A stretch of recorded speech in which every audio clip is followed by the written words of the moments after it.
Hello, hello, hello, and welcome to another episode of Persuading for Profits.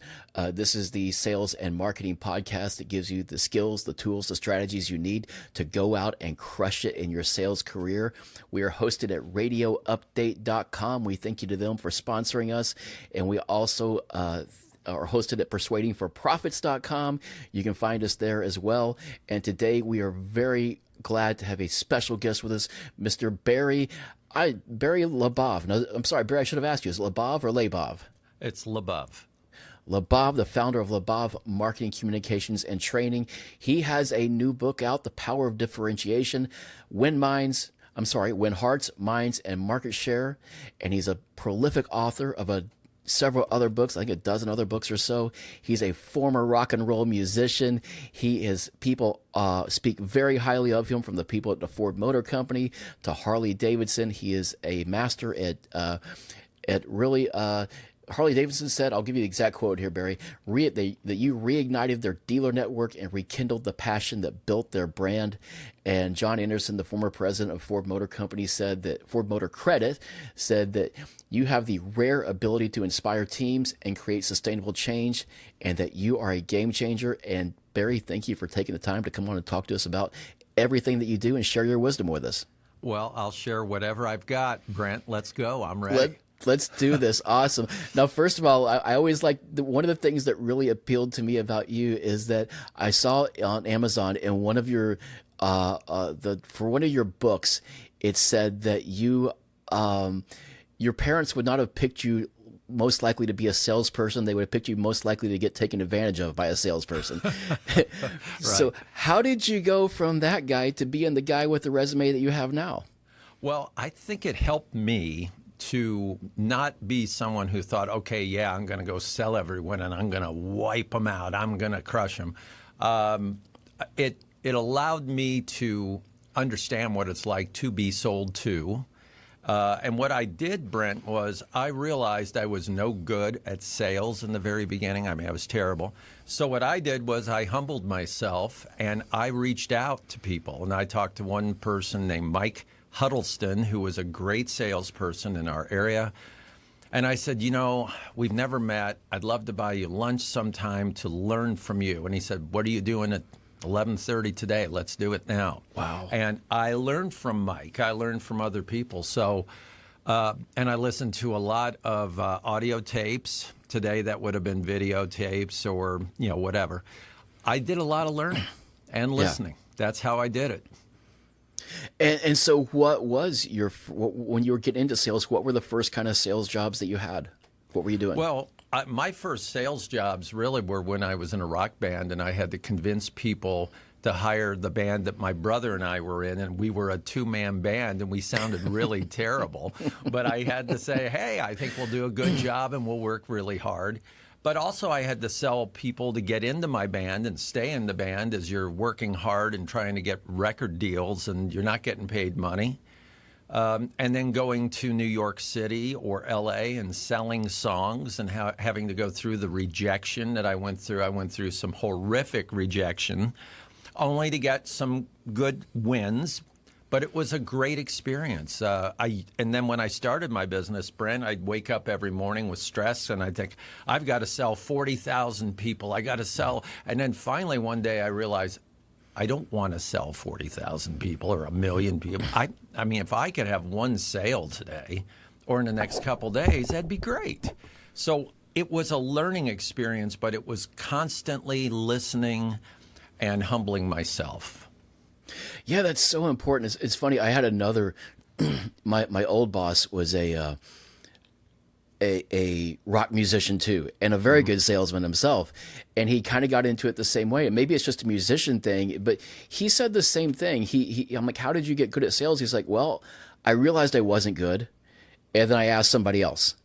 Yeah. And much the same way, he held up his copy of his old Tom Hopkins book, and it was all, the cover was off and everything and all that stuff. And I remember, they used to call that, I think Zig Ziglar called it, right?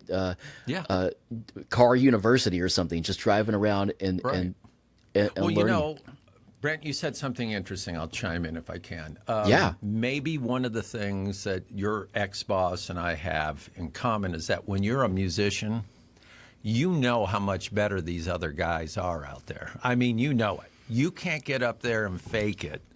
And there are times you just have to say, I cannot even play what this guy is doing. So I either give it up or I start to learn. And that's what you do in music, because you don't fake your way through it. It's very obvious. And even if it's not obvious, Brent, to the audience, it's obvious to the musician or musicians in a band. They know this guy can't pull it off. Or they know, wow, this guy's starting to play pretty well now. So I think that's maybe a good connection with why I learned and worked so hard at learning. And I think maybe that's a common trait of the greatest of any professions. They always keep learning, you know. Mm-hmm. I remember Alice Cooper told the story about Eddie Van Halen saying, hey, you know Glenn Campbell, can you give me a lesson? I mean, that's just bizarre, you know. Sure. But you're so good, you're the top of your game, you still want to get better. You still want to see somebody else doing stuff. I think that's very cool. Now, as far as your new book is about differentiation, and I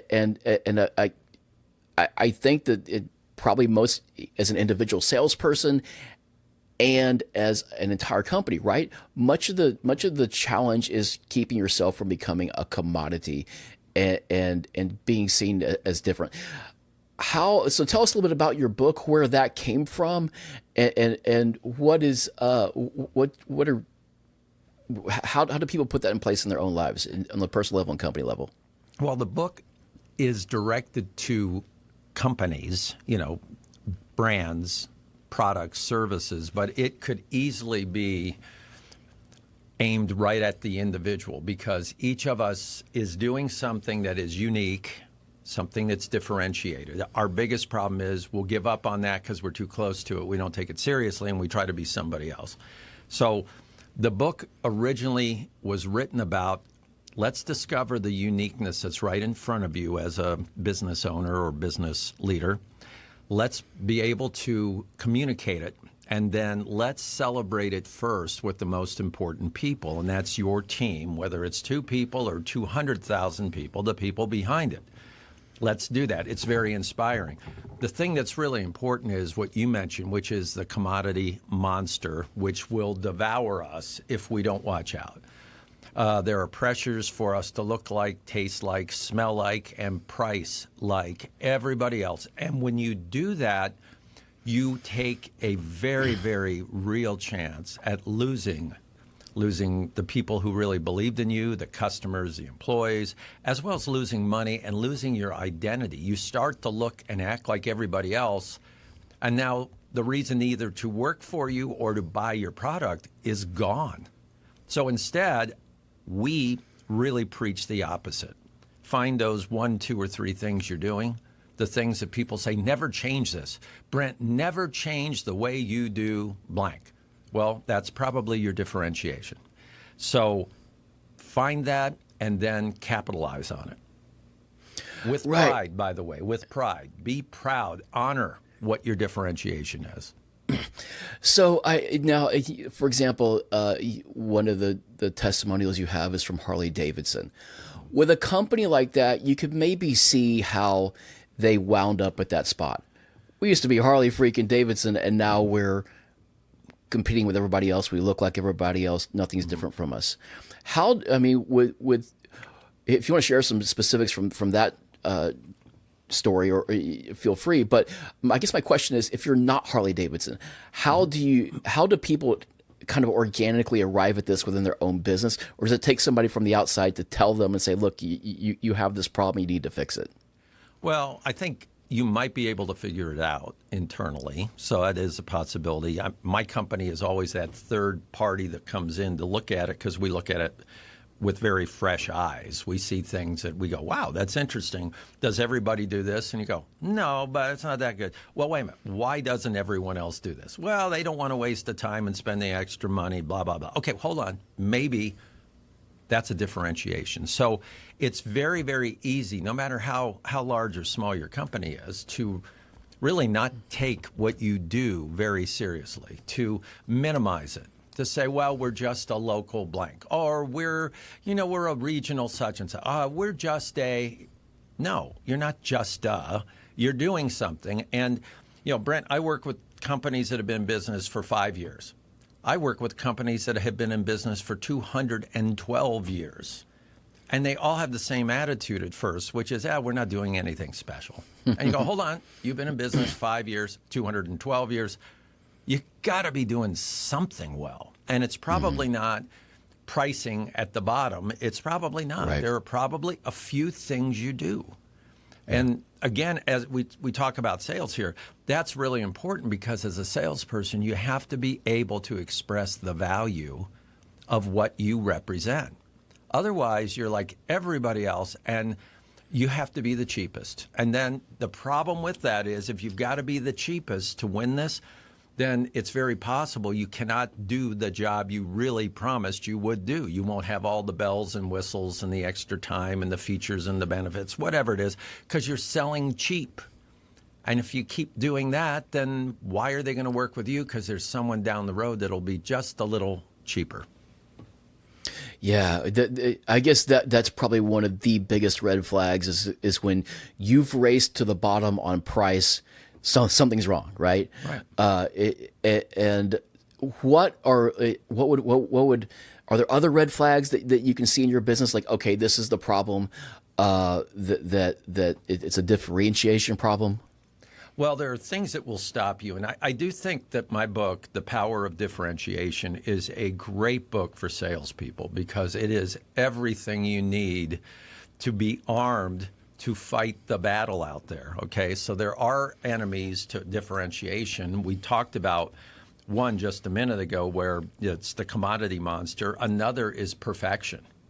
Since our product is not perfect, well, I really can't sell it with conviction. And it's like, hold on a minute, there is no perfect product. Or since we don't have everything perfectly in place, let's wait. Well, if it's not the perfect time, let's wait till that. No, you can't do that, because by the time you wait, you've lost the opportunity. Somebody with some initiative has come in and grabbed it from you. So that's a big problem.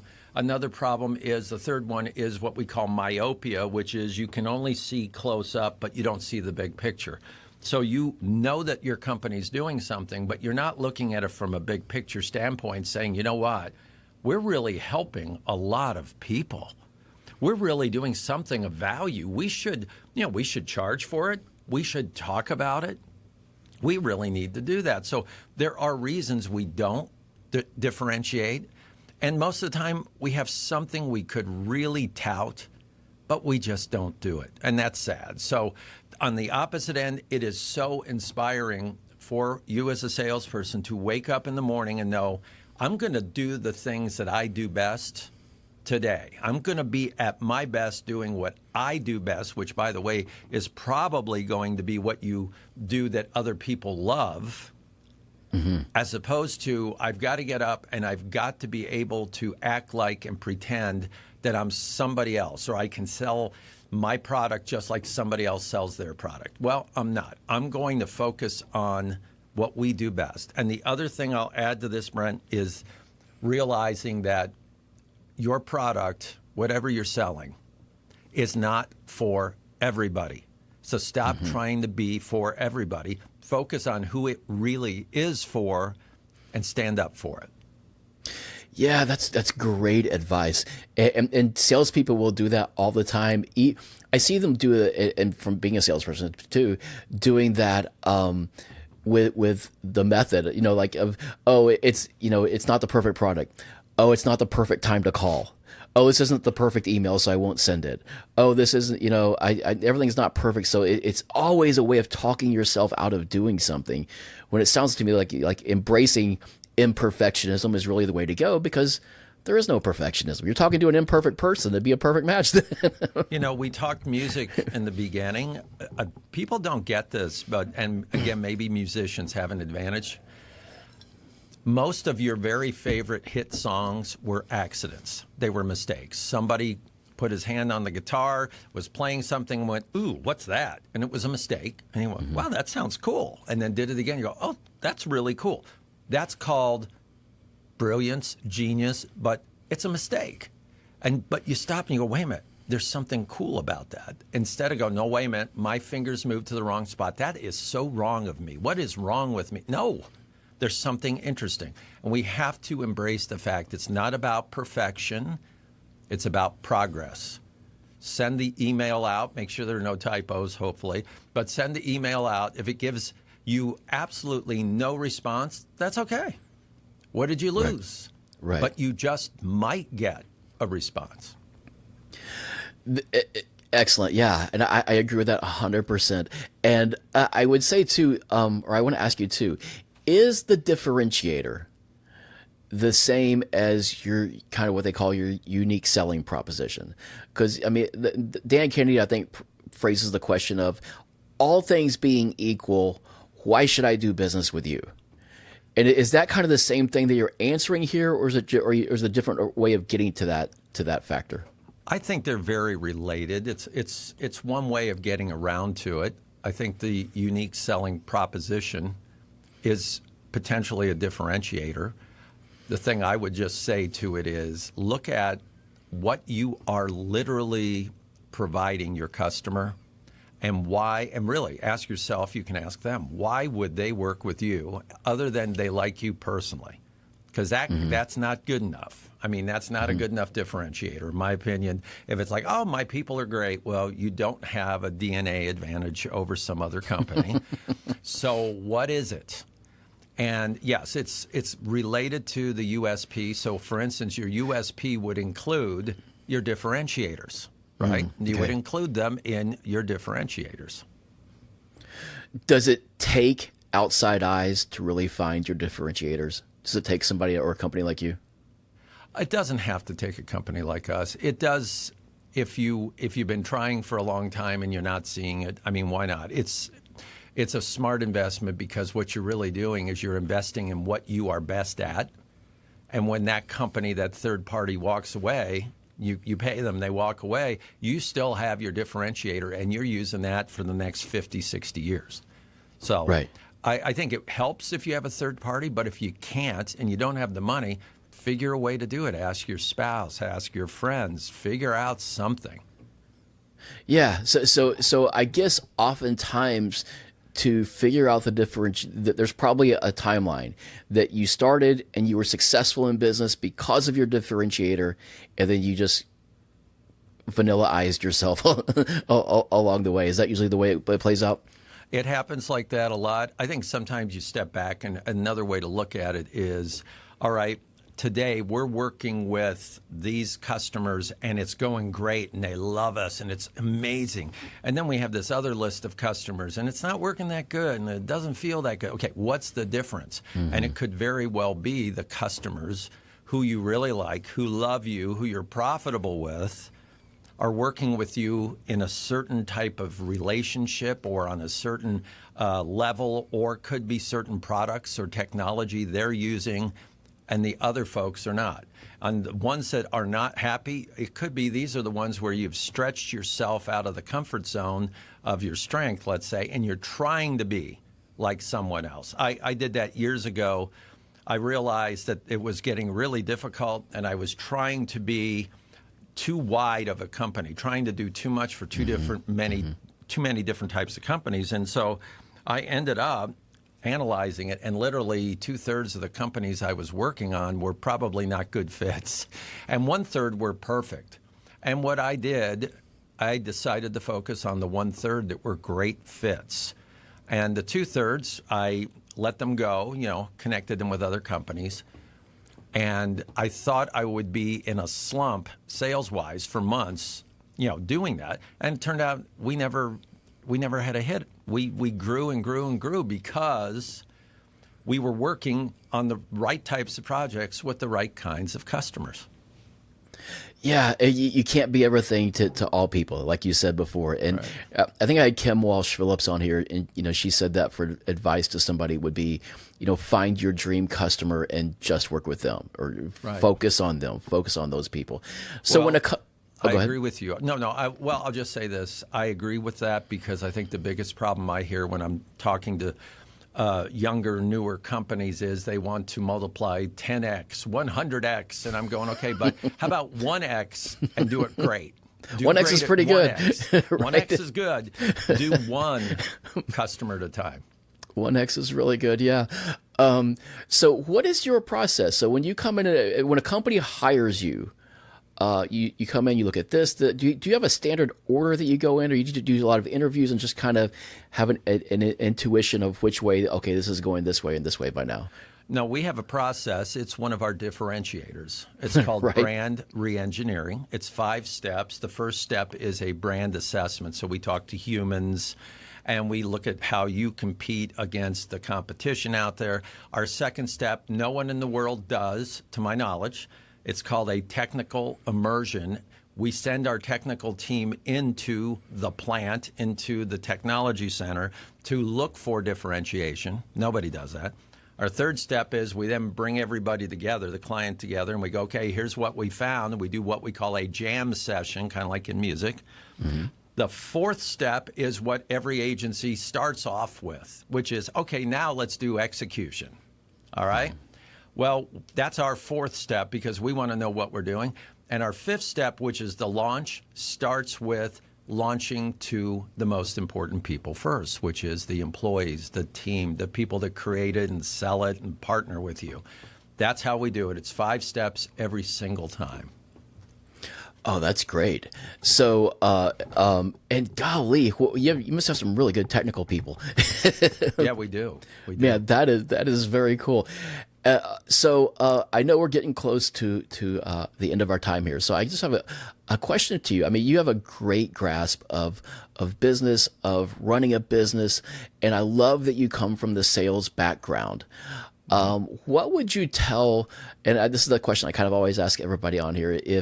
If you're taking an Uber and you've been talking with the driver and he's an up and coming sales guy or something, and you really like him or her, and you want to pour into them, and they think, man, what should I do? What is your best advice you give them in the 1 or 2 minutes or whatever you have remaining in the ride? My best advice is to network, to listen to people, to learn from other people and connect with people, as opposed to trying to be on your own and saying, I'm going to figure it out by myself. There's so many brilliant people, and most of the really wonderful people out there that you can learn from have almost nobody asking them for help. So the guy I started out with, Mike, who I mentioned early, he said nobody ever goes to him and talks to him on these things. Nobody asks for help. And he said, that's why I'm available for lunch. Let's go to lunch. Wow. And that still works today. Can I buy you lunch? Well, lunch, can I talk to you? Can we do a Teams meeting? You know, like for us, if you reach out to me on LinkedIn, I'll respond to you. Oh, LinkedIn is super powerful. Yeah. I mean, it's like, what do you need? How can I help you? Man, that is great. Well, I think we're at the end of our time. I appreciate you for coming on here, Barry. It's been a great conversation. I feel like I could talk to you all afternoon. Any parting words that you'd like to leave everybody with? Well, yeah, I would like to say everybody has a differentiation. Honor it and celebrate it. Those are great words to depart with. Thank you, sir. I appreciate your time. I appreciate you coming on here and sharing your wisdom with us. And I appreciate, again, radioupdate.com for hosting us. They're your one-stop shop for all things radio industry on the internet. Mr. Andy Meadows runs things over there, and I appreciate him for hosting us. And Mr. LaBov, thank you very much for your time. We will see you guys next time on Persuading for Profits. Thank you. Bye-bye.